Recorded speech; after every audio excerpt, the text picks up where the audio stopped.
At a staging area in the central highlands near PLEIKU, a ground control officer coordinates the loading of UH-1D helicopters as units of the 1st Cavalry Division prepare to jump off on a search-and-destroy mission against the Viet Cong. The assault choppers lift the air cavalrymen to landing zones Kim and Amy, some 70 kilometers northwest of PLEIKU and about 100 meters from the Cambodian border. It is 11 April, and the first phase of Operation Mosby is beginning. At landing zone Kim, the immediate mission of the first wave of troops is to secure the area for subsequent sorties. While a perimeter defense is being set up, mortar crews lay their weapons. A smoke grenade is used to signal the second wave of cavalrymen that landing zone Kim has been secured and that it is safe to land.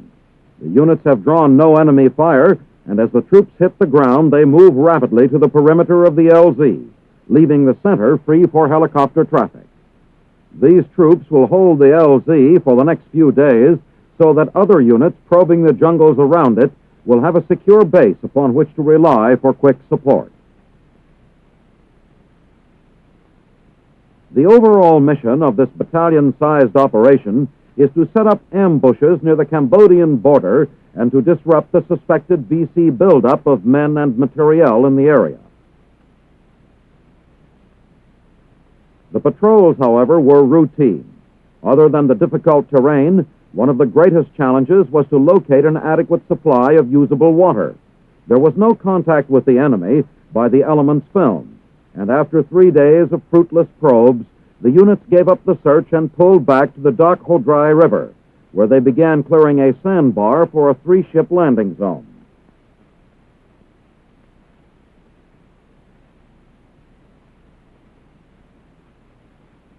As the Hueys touch down, the cavalrymen rush aboard and will soon be making their second assault landing within 4 days.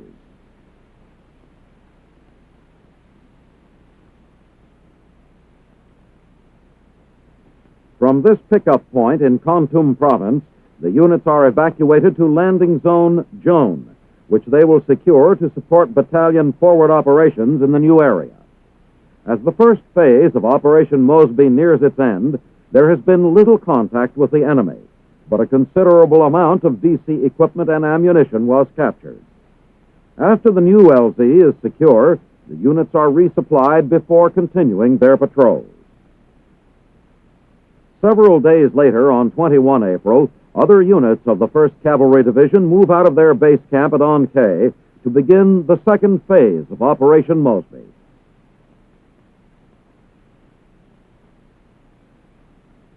This part of the campaign is directed against an area in PLEIKU province, some 25 kilometers northeast of the town of PLEIKU, in a region where U.S. forces have never before operated. After landing zones are secured, Chinook helicopters begin shuttling in rations, ammunition, and other equipment to keep the using units resupplied.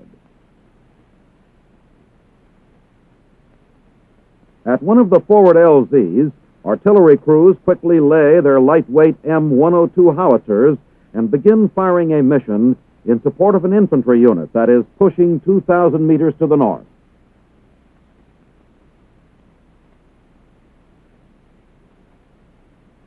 Meanwhile, the commander of the brigade-sized force discusses the situation with subordinate commanders and his S2. On the following day, 22 April, a captured DC suspect is brought to a forward CP.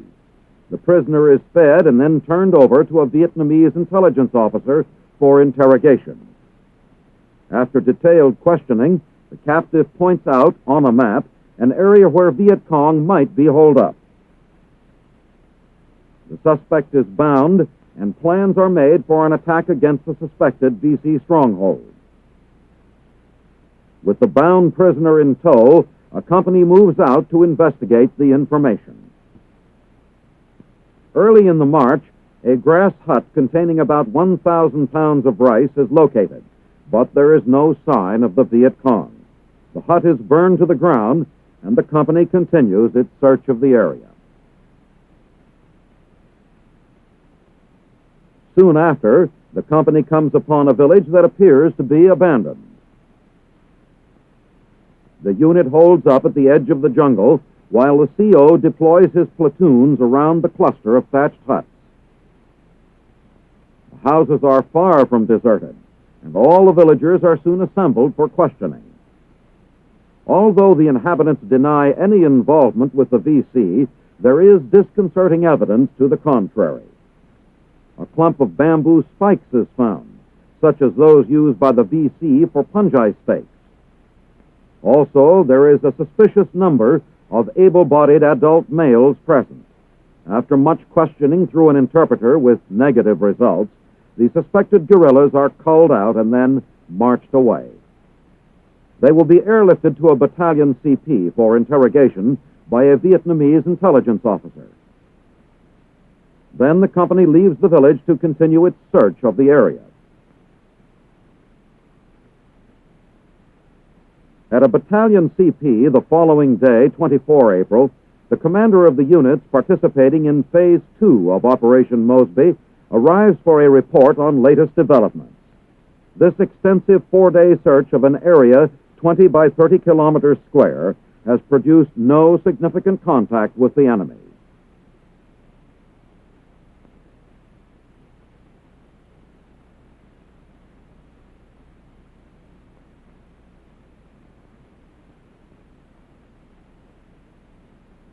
During the second week of April, an O-1 flies over Song Bay in Quoc Long Province, dropping surrender leaflets. Here, 120 kilometers northeast of Saigon, Operation Denver is being launched by the 173rd Airborne Brigade. On the ground, troops sweep through a rubber plantation on the outskirts of Song Bay. Snipers fire at the airborne troopers, and a firefight begins.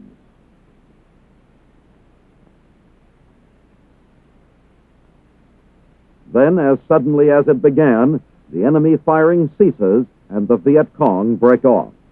The men of the 173rd continue moving up, while medics treat some of the light casualties sustained during the brief contact. As the Americans come up on the village, there is no sign of life. The Viet Cong have withdrawn, and for now, the fighting is over. At Brigade Forward, General Harold K. Johnson visits with Brigadier General Paul K. Smith, commanding general of the 173rd, and meets members of General Smith's staff. During his visit, the Army Chief of Staff attends an operational briefing. Afterwards, as he always does, General Johnson talks with the troops, offering praise and encouragement. Then, he thanks the commanders and continues his tour of Vietnam.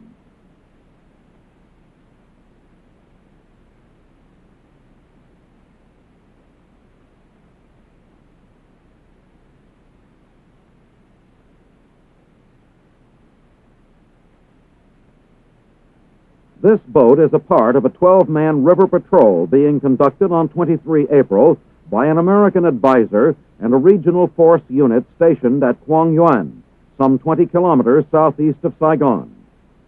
The destination of the patrol is a new outpost some 5 kilometers down the Toc On Gia River at its juncture with the Long Ta River.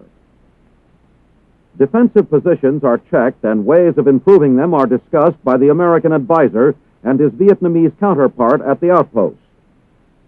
Then the patrol begins its return to Quang Yuan the same afternoon. The outpost provides security for the main shipping channel on the Long Tao, which emerges near the mouth of the Saigon River.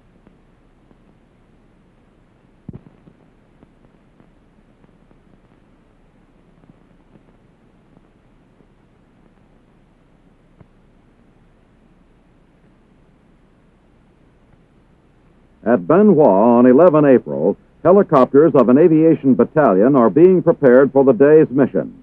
The machine gun ammo track is checked out and the belt threaded for action. The battalion is supporting Vietnamese special forces in a move to set up a permanent civilian irregular defense group camp near Song Bay.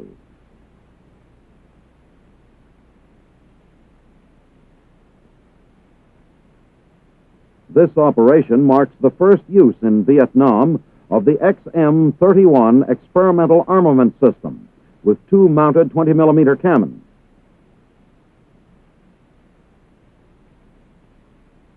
The copters take off on Operation Exodus. Their mission is to prepare a landing zone in the area of Song Bay for an assault.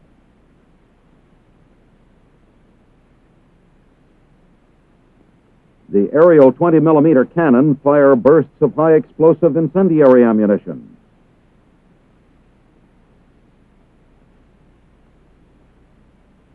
As the time for landing the men approaches, rocket-equipped helicopters open fire. Together with the first battle appearance of the 20-millimeter cannon, they subject the enemy to a blanket of fire.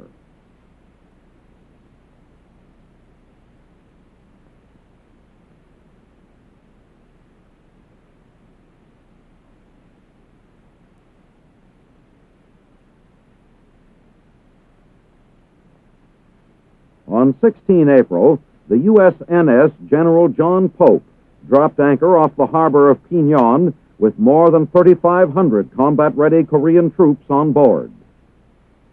The landing craft are soon filled with assigned boat teams, and the LCUs head for shore. The ROK troops, which arrived after a 6-day trip from Pusan, are part of the 26th Regimental Combat Team.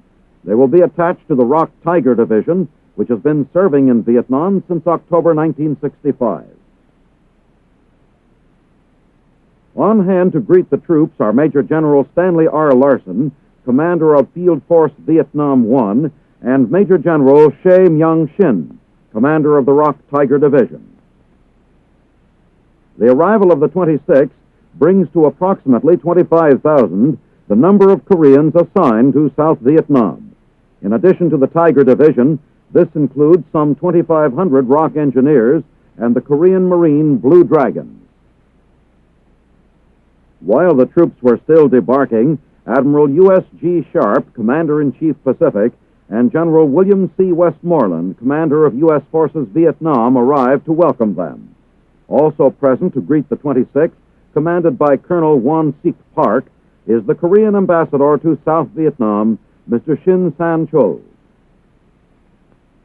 The ROK units will undergo 5 weeks of training nearby and will then move to their area of responsibility, Van Con Valley, some 20 kilometers northwest of Kinyon.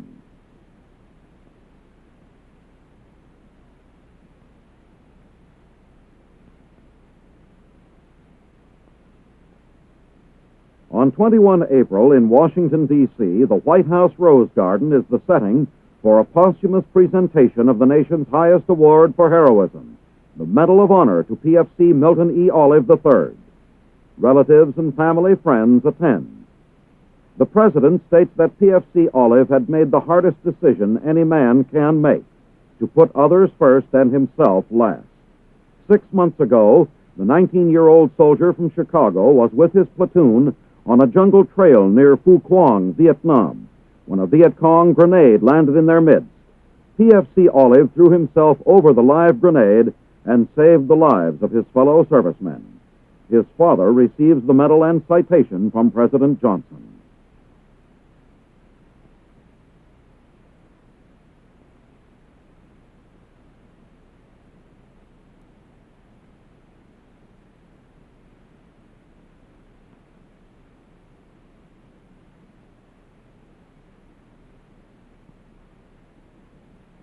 Near PLEIKU in April, a master control station is being built for the DECA navigational system. DECA is a highly stable all-weather radio position fixing service, which provides aircraft position information from a set of widely spaced radio transmitting stations. When the subsidiary slave stations are constructed, this system will cover the central part of Vietnam from the 17th parallel down to Dalat. Technical personnel are helping to install the new system. The first DECA system became operational in the southern part of Vietnam in January 1963, with stations located at Tan Son Nhut, Vung Tau, and 3 smaller towns.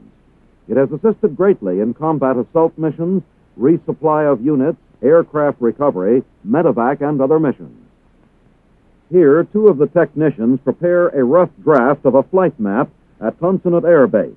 After studying the rough map, they plot topography detail on the original flight map, which later will be made into printing plates.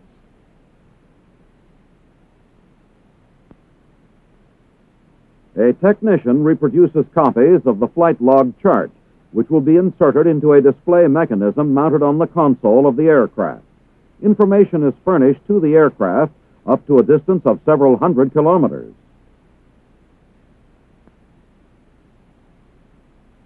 This information is either used to position a map or is shown directly on a chart in pictorial form, with navigational accuracy of approximately 500 meters.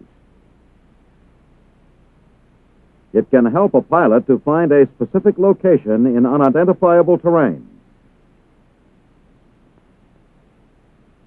Here, the technical maintenance crews install the DECA system into two UH-1B helicopters on the flight line. Into the console, the technician installs the three phase reading meters, which provide the basic information to the operator. Tech reps work on the installation of the receiver antenna under the helicopter. The flight chart keys, which program the computer chart scale, go into the console. The display holds 20 feet of chart and provides the pictorial presentation to give the operator a constant track of his route.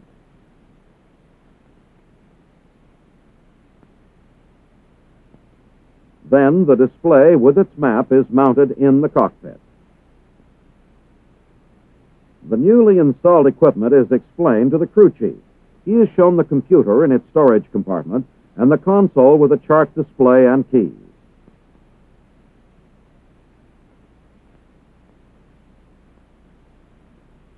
The Huey now makes a test flight.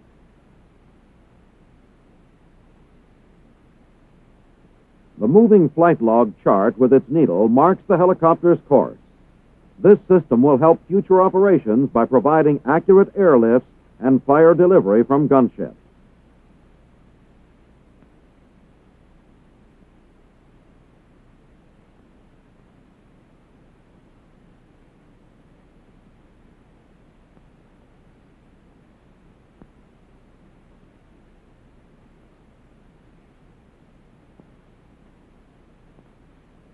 This radio relay installation, situated at Vung Tau overlooking the mouth of the Saigon River, is part of a steadily expanding network of radio stations being constructed in South Vietnam. The chain of stations, called the Integrated Wideband Communications System, is operated by the United States Army Strategic Communications Command and now covers most of Southeast Asia. Construction of new terminals, such as this Vung Tau project, is going forward at a rapid pace to provide improved service for constantly increasing transmission requirements.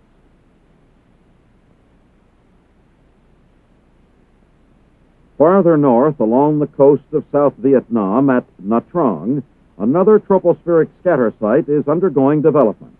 Like most, it is operated from a van. A new warehouse will provide storage for the many items required to service this terminal. As part of the Southeast Asia network, these Vietnam installations will handle voice, data, and message transmission. Inland at PLEIKU, 385 kilometers north of Saigon, the new IWCS radio terminal is installing large fuel storage tanks. The tanks will provide efficient fuel service for the station's power generators. Still another troposcatter site is located at Da Nang, 160 kilometers southeast of the border between North and South Vietnam. Here, antenna foundations and generator sheds are being built. Van controls are in. The terminal at Phu Lam, another site on the central coastal plain, has been in operation for some time. The base is well advanced, and MPs stand guard at the entrance, screening all vehicles. To make sure no bombs or infiltrators are hidden beneath entering vehicles, they are checked with this mirror device. Here at Phu Lam, construction of new facilities continues. Though still under construction, these IWCS stations are already part of the worldwide Stratcom network.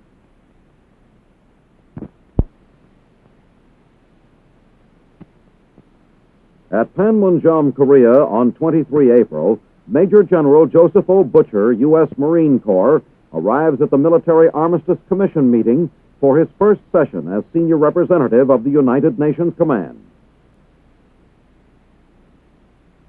Major General Park Chung-Kook of North Korea makes a statement discrediting all previous UN members and asking for General Butcher's cooperation.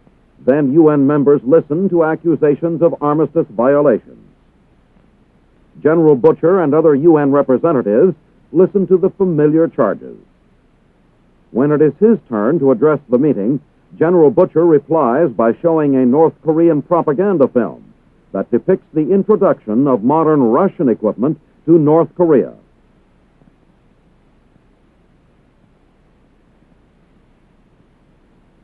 People outside the building crowd the windows in an attempt to see. At the conclusion of the film, North Korea moves to adjourn. General Butcher, after listening, calls for integrity in the commission, then accepts adjournment, and the members of the commission depart. They will now continue with research and evaluation of information in preparation for the next meeting.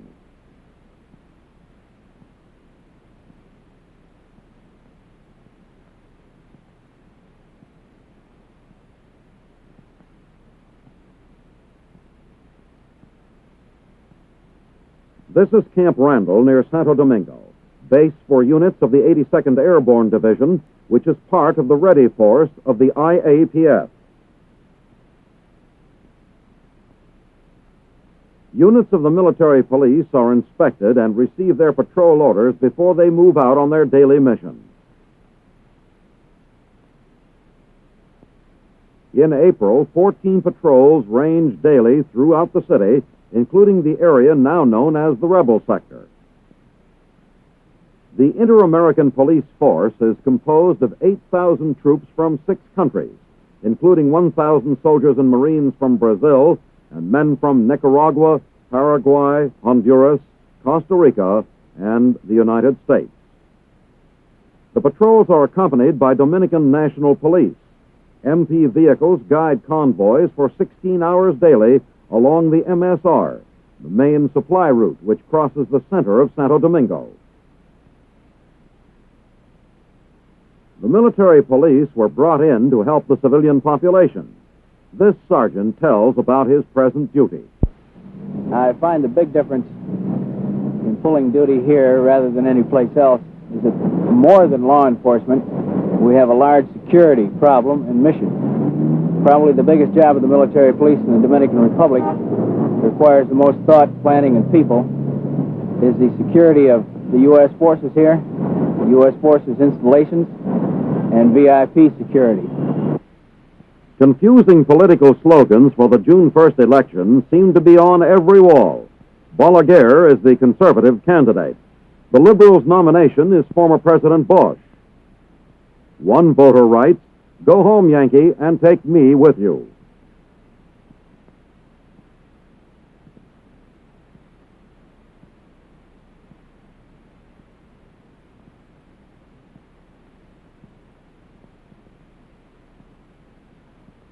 U.S. Army engineers and a pipeline unit are making rapid progress on the POL tank farm under construction near Satahip, Thailand. 3 of the 5 storage tanks planned for the farm had been completed and much related work accomplished when these scenes were filmed on 25 April. After the grading and leveling operations are finished, the entire area will be blacktopped. Here, a weld is being made on a pipe that will be used later in a feeder line. Meanwhile, other engineers and a Thai laborer install a T-joint in the pipeline to the first completed storage tank. Elsewhere, personnel are joining pipes from the storage tanks to the filter separators. All underground pipes connecting the storage tanks have been laid previously and the filter separators installed.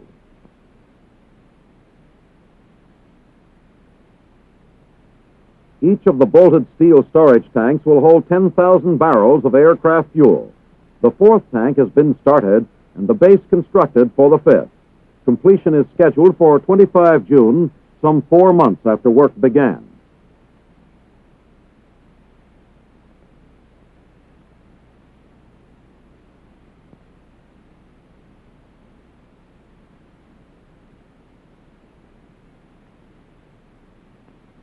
In PRABUDDABAHT, Thailand, 144 kilometers north of Bangkok, the provincial hospital is cooperating with the Santo General Medical Research Lab of Bangkok in the study of the various forms of malaria.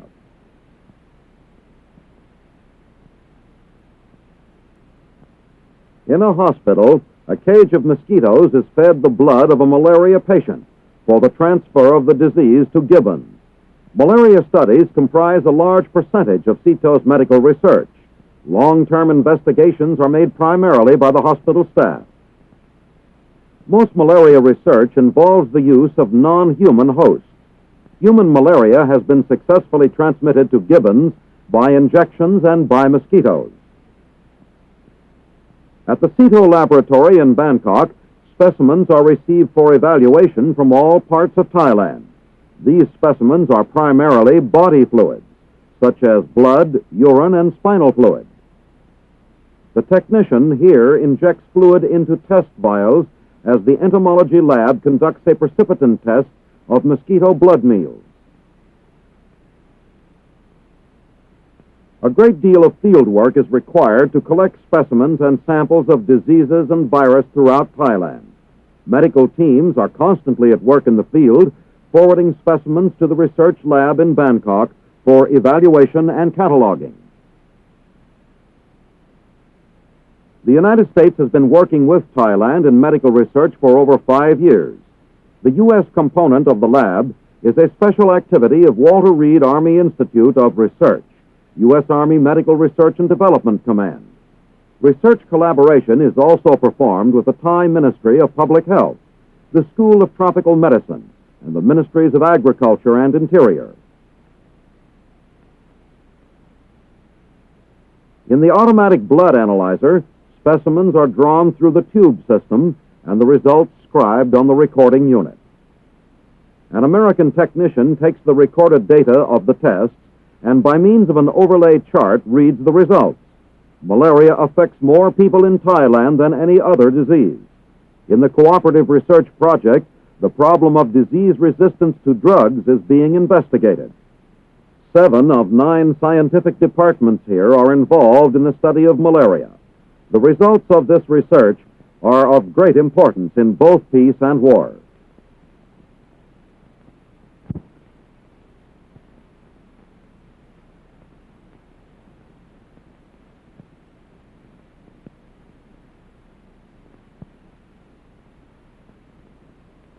In the mountains near PAZ Bolivia, the National Department of Criminal Investigation operates the Valley of Hope.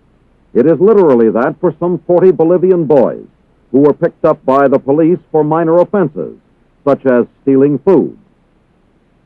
Bolivian detectives founded the home rather than see these boys of 8 to 18 sent to jail. Begun some 5 months ago, this project immediately drew the interest of the U.S. Army mission as a worthwhile off-duty project. U.S. military personnel have also established a voluntary aid fund in addition to personal participation. They supply some needed materials, in this case, cement. An early U.S. gift was unbleached muslin. The boys soon converted this to straw and weed-filled mattresses. A number of skills are learned here. Carpentry and stone carving are 2 ways of directing energy into constructive channels.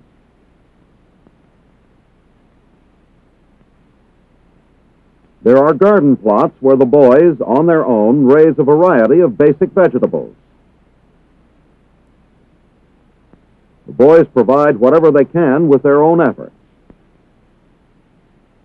As their water supply is open to contamination, an officer of the U.S. Army Engineers gives professional advice for self-help improvement. An underground water pipe with cemented joints is the result. The Bolivian boys' town is housed in an old hacienda, which the boys are restoring. The home operates on $100 a month, made up of monthly donations by Bolivian detectives, plus off-duty help from the U.S. mission. The boys sleep in an abandoned railway station. school is not neglected. Classes are held at the hacienda.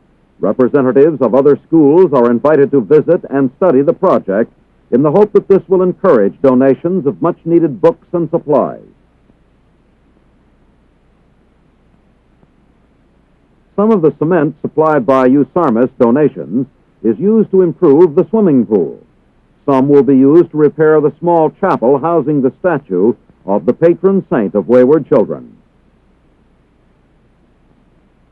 Members of the U.S. mission have the satisfaction of time well spent in helping the Bolivian police give these young people a better start in life.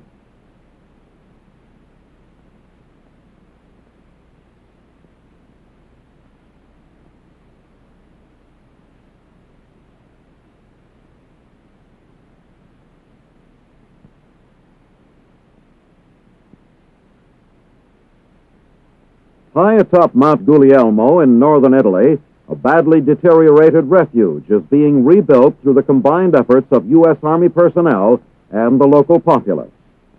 For many years, the residents of nearby Gardone Valtrompia, a village nestled in the foothills of the Alps, have wanted to rebuild the monument to the Redeemer, but faced the almost impossible task of hauling the materials on their backs up to the 6,000-foot pinnacle. The Southern European Task Force responded to a request for assistance by furnishing 2 CH-34 helicopters for an airlift of construction materials from the pickup point to the mountaintop. The airlift began on 21 April and was scheduled to continue for about 2 weeks.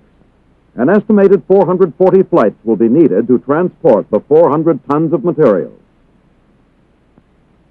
As the Choctaws reach the summit, youngsters of the village delight in the strange, noisy aircraft, while their fathers retrieve and store the sand, gravel, and lumber. Meanwhile, back in the valley, a new cross for the monument is readied for sling lift to the summit. Senator Ludovico Montini, brother of Pope Paul, and the commander of CTAF, Major General George W. Power, discussed the project. The villagers, under the leadership of Pope Paul's father, built the monument in 1902. CTAF's assistance in this project was hailed by local publications as an example of its, by now, well-known usual and generous spirit of cooperation.